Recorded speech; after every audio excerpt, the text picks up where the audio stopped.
각자의 분야에서 정상에 오른 사람들. 이들의 성공에 공통점이 있다. 어떤 분야에서 성공을 이루기 위해 필요한 최소한의 시간, 1만 시간 이상을 자신의 일에 몰두했다는 것이다.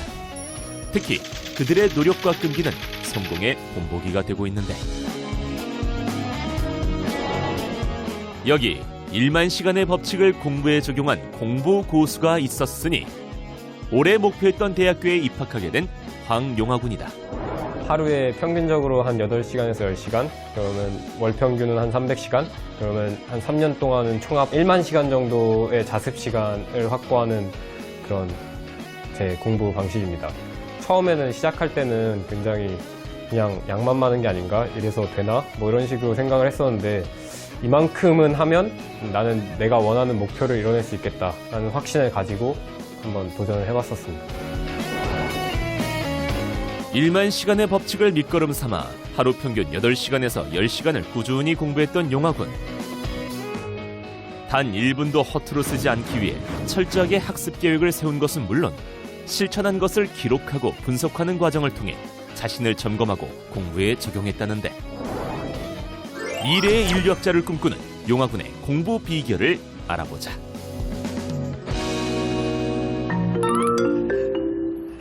자신이 목표했던 대학에 입학하게 되어 요즘 매일이 즐겁다는 용화군. 입학식까지는 한 달 남짓 남은 상황이지만 이것저것 살펴보기 위해 학교를 찾았다. 그런데 학교 지도를 살펴본 후 그가 한 행동은 교정 곳곳을 돌아다니며 뭔가를 기록하고 또 기록하는데, 입학 후에 공부나 생활 계획이 필요한 정보들을 이제 기록하고 있었고요. 이제 이 정보들을 토대로 입학 후에 해나갈 활동들에 대한 계획을 세워보려고 합니다. 친구들 사이에서 계획의 달인으로 불리는 용화군. 그가 계획을 세우기 전에 꼭 하는 일이 바로 필요한 정보를 모으는 것이다. 아는 정보가 구체적일수록 세부적이고 실천 가능한 계획이 세워지기 때문이다.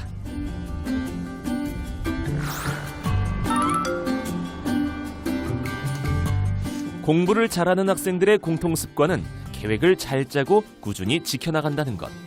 하지만 용화군에겐 뭔가 다른 점이 있다는데, 3년 동안 활용했다는 계획표와 자료들. 여기엔 용화군의 꼭 해내겠다는 의지와 절실함이 담겨있다. 이것들이 이제 제가 3년 동안 공부 계획했던 것들, 또 시간도 체크해보고, 또 공부 계획했던 거 했나 잘 체크하고, 그리고 또 공부 계획 잘 지켰는지 점검했던 것들, 그런 것들 다 합쳐놓은 건데 모아놓고 보니까 되게 많네요.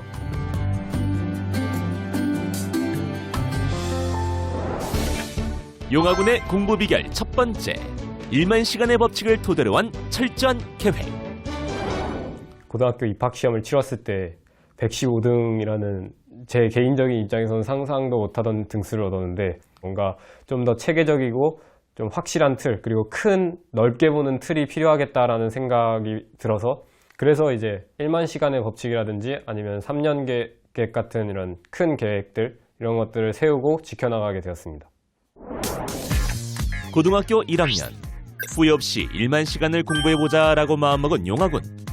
1만 시간을 3년으로 나눈 후 다시 월 단위로 나누고 하루 단위로 나눴다.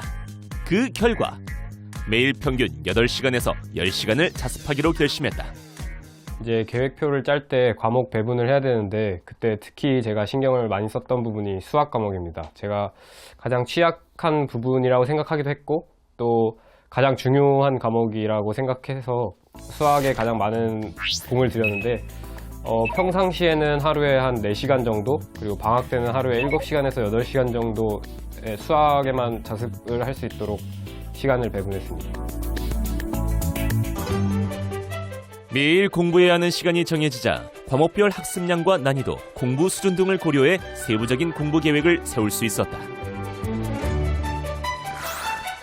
그렇게 3년, 1년, 한 학기, 월 단위의 계획표를 만들고 꾸준히 공부한 결과 원하는 목표를 이뤄낸 용화군.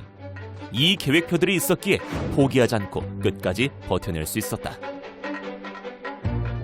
공부를 많이 하면 성적이 오르는 건 너무나도 당연한 거예요. 그런데 이제 효율 효율성 면에서 이제 좀 생각을 해볼 수가 있는데, 뭐 진짜 뭐 10,000시간 이렇게 그냥 앉아 있는다고 해서 그게 다 공부하는 건 아니잖아요. 그러니까 그 시간 동안 얼마만큼 또 집중하느냐도 되게 중요한 거잖아요. 그래서 내가 집중할 수 있는 시간을 많이 늘린다, 이렇게 생각하면 공부하는 데 훨씬 더 효과적이겠죠. 용화군의 공부 비결 두 번째, 실천한 것을 기록하고 분석하는 과정을 통한 철저한 자기 점검. 계획을 단순히 짜는 거에서 그치면 그거 의미 없어질 수도 있고, 또 안 지키면은 그것은 그냥 헛된 계획이 돼버리기 때문에 그 이후에 체크하는 것, 그리고 그것을 분석해서 다음 계획을 세울 때 이용하는 것이 굉장히 중요하다라고 여겼고, 그래서 여러 가지 분석을 해보았는데, 공부 시간 분석을 하나 했었고, 제가 세웠던 계획표에 대한 과목별 성취 분석을 한번 해봤었습니다. 그래서 이렇게 공부 시간과 그리고 계획표상의 그 공부 과목별로 제가 계획을 지킨 것들을 이렇게 분석을 한 결과를 비교해보고, 또 성적 추이를 함께 비교해보니까 서로 이제 공부 시간과 또 계획을 지키는 것과 또 성적이 서로 비례한다라는 상관관계를 알아낼 수 있었습니다.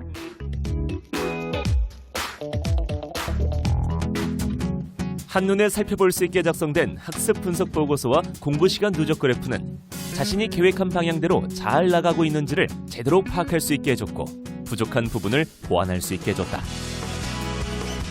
그리고 이런 공부 습관은 특히 수학 공부에 도움이 됐다는데, 과연 어떻게 공부한 걸까?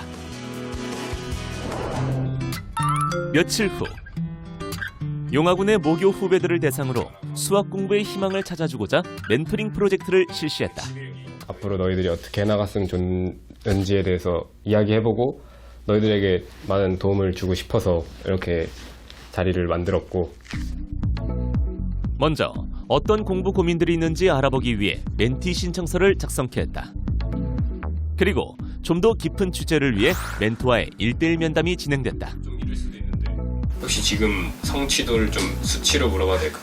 내신은 그 1학년 때 좀 낮다가 이렇게 쭉 끌어올려서 멘티 선정 때도 발휘되는 용화군의 분석 본능. 공부 의지부터 생활 습관, 목표 의식까지 꼼꼼하게 물어보는데, 과연 멘토링을 받게 될 주인공은 누구일까? 목표의식, 그리고 자신의 현재 상황을 얼마나 잘 인식하고 있는가, 그리고 계획을 세우는가, 공부 계획을 세우는가, 그리고 세운다면 그 계획을 얼마나 지키는가 등 이제 한 4-5개 항목으로 나눠서 평가를 해보고, 또 그 평가 자료와 제 주관적인 분석 결과들을 이렇게 종합해서 제가 함께 하고 또 도와주고 싶은 멘티를 선택했습니다. 공부 의지는 있지만 계획을 어떻게 세우고 실천해야 할지 모르겠다는 오늘의 멘티. 공부한 만큼 성적이 나오지 않아 고민이라는 남동욱은 체계적이고 효율적인 공부법을 배우고 싶다. 우리가 이제 처음 만났잖아. 네. 그 본격적으로 이제 시작하기 전에 우리 서로 잘 모르잖아. 그러니까 특히 공부에 관해서는 더더욱 모르고, 그래서 네가 지금까지 어떻게 공부해 왔는지, 또 어떻게 해나갈 계획인지에 대해서 방법들 이런 것들을 좀 정리해서 나한테 전달해줬으면 좋겠어. 예. 과연 멘티는 학습 계획표를 잘 짜올 수 있을까?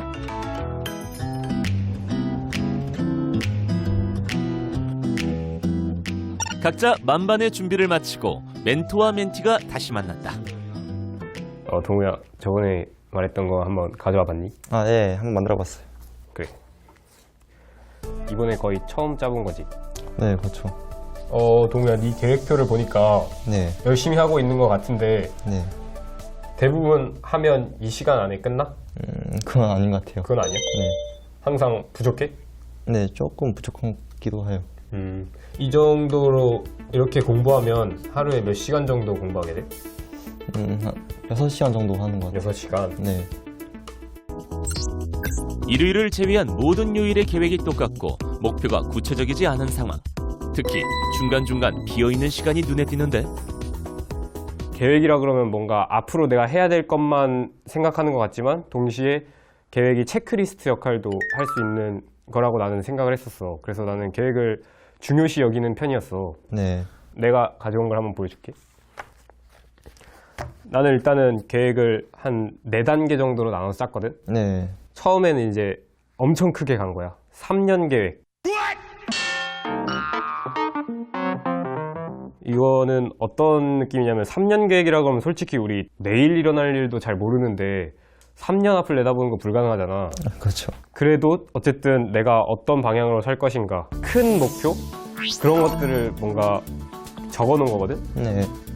그래서 여기 보면 알겠지만 아주 뭐 분야를 나눠놨잖아. 생기부, 내신 성적부터 교내 활동 사항까지 입시에 맞춰 큰 목표를 작성했다. 그 다음에 공부하는 방법, 학년별 교과 과정을 토대로 과목마다 학습 목표를 작성했다. 그리고 생활까지도 네. 이렇게 들어가 있거든. 건강, 교우관계, 여가 시간 활용까지 실천 사항을 작성했다. 크게 한번 내가 어떻게 3년을 보낼 것인지에 대해서 일종의 보고서처럼 한번 써본 거고, 네. 이제 이 3년 계획에서 이제 한 번 더 구체화시킨 게 이제 1년 계획이었어. 1년 계획을 짤 때는 4번의 내신 시험과 각종 모의고사, 여름과 겨울방학 등 학사 일정에 맞춰 과목별로 학습 목표를 세우는데 이때 개념, 문제풀이, 실전 공부로 나눠 계획을 짠다. 이후 1년 계획을 토대로 한 달 계획을 짜는데 어떤 교재와 문제집으로 어떤 부분을 공부할지까지 세부적으로 목표를 세운다. 나도 맨 처음에는 내가 얼마만큼을 사용할 수 있을지 모르고 또 어느 시간대가 집중 가능하고 뭐 그런 것들 있잖아. 네. 그런 걸 잘 몰라서 가지고 한 일주일 정도는 시범 기간을 거쳤어. 그러니까 다양한 환경을 테스트 해본 거야. 해보니까 네. 집중 가능한 것들에 따라서 과목을 이렇게 배분해서 사용했었거든. 네. 수학 같은 경우 내가 가장 약하다고 생각했고 또 가장 중요하다고 생각하기도 했고 네. 그 두 가지가 동시에 엮여서 가장 많은 시간을 투자했는데 수학 같은 경우 내 네. 집중력이 1시간 반 정도 유지되는 것 같더라고. 그래서 1시간 반 하고 다른 과목 하다가 1시간 반 하고 1시간 딱 끊고 이런 식으로 진행했었어. 아, 대신에 그것도 네가 이제 만약에 아침 시간에 국어가 집중이 잘 된다 그러면은 수학 처음 끝난 다음에 이제 국어를 먼저 넣을 수도 있고 네. 그다음에 나는 졸릴 때 사회탐구 같은 암기를 해야지 괜찮다 이런 식으로 생각했으면 점심 먹고 나서는 사회탐구 텀을 둘 수도 있고 이걸 네가 한번 판단해서 해봤으면 좋을 것 같아. 연달아 수학을 공부하기보다 오전에는 집중이 필요한 과목을, 점심 식사 후 졸음이 몰려오는 오후에는 암기 과목을 수학 사이에 배치해 공부 효율성을 높였다. 내가 1만 시간의 법칙이라는 이 표어를 가지고 이렇게 시간 계획을 한번 짰다고 했었잖아. 네. 근데 그것을 그냥 놔둬버리면 하루에 내가 8시간 했는지 10시간 했는지 아니면 오히려 생각보다 적게 해서 대여섯 시간 했는지 모르잖아. 그래서 체크할 수 있는 것을 한번 만들어 봤어. 그게 이거거든. 매일매일 공부 시간을 다 체크해놓고 주별로 이렇게 다른 줄로 옮겨가서 체크한 걸 비교해보면 이걸 연결시켜보면 주별로도 비교가 가능하고 이것을 합쳐보면 월간 공부 시간이 나오잖아.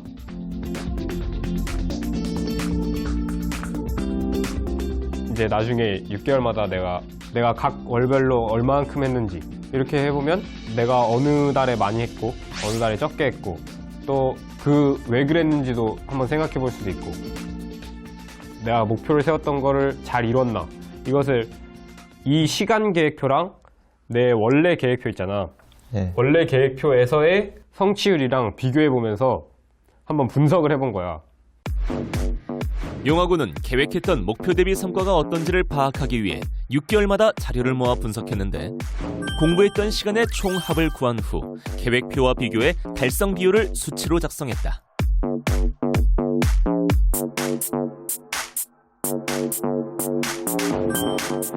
또한 과목별 성취 비율도 수치로 작성해 진행 상황을 객관적으로 파악했다. 그 전에 너가 계획을 세웠는데 그것을 얼만큼 했는지에 대한 객관적인 이런 평가를 내림으로써 네가 이제 다음번에는 더 열심히 해야겠다 또는 다음번에는 이 정도로만 하면 되겠다 하면은 나는 내 목표를 이룰 수 있을 것 같다 이런 자신감을 얻을 수도 있고 또 너를 질책하는 계기로 삼을 수도 있다는 그런 평가의 의미로서도 분석이 중요하지만 이 계획 자체를 너가 실현 가능하게 바꾸는 역할로도 굉장히 중요해. 사실 처음 할 때는 분명히 시행착오가 있단 말이야. 그런 시행착오가 발생했을 때 그것을 파악하고 이제 네가 이제 현실적으로 가능한 범위로 조정하는데 가장 중요한 역할을 하는 게 이제 나는 분석이라고 보거든.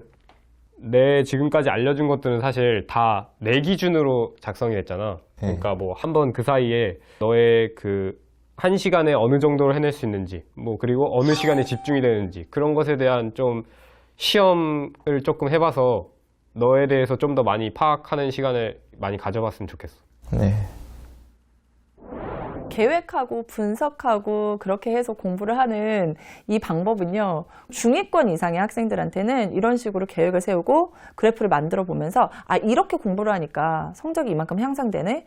그럼 다른 과목에도 적용해 볼 수 있지 않을까? 이런 식으로 공부를 하면 훨씬 더 나중에 이제 공부하는 방법 자체를 알기 때문에 다방면에서 공부를 할 때 도움이 될 거예요. 근데 이제 하위권 학생들한테는 이것을 하는 것 자체가 스트레스고 이것을 했는데 성적이 또 안 오르거든요. 왜냐하면 기본 베이스가 있어야 되기 때문에. 그러니까 그 시간 동안 아니 나는 100시간을 공부했는데 왜 성적이 오르지 않지? 그럼 좌절하게 되거든요. 그러니까 하위권 학생들 같은 경우는요. 몇 시간을 목표로 잡지 말고요. 교재를 한 권 정했으면 한 달 안에 이 교재를 처음부터 끝까지 한 번이라도 제대로 본다. 이거를 목표로 삼는 것이 더 좋다라는 거예요.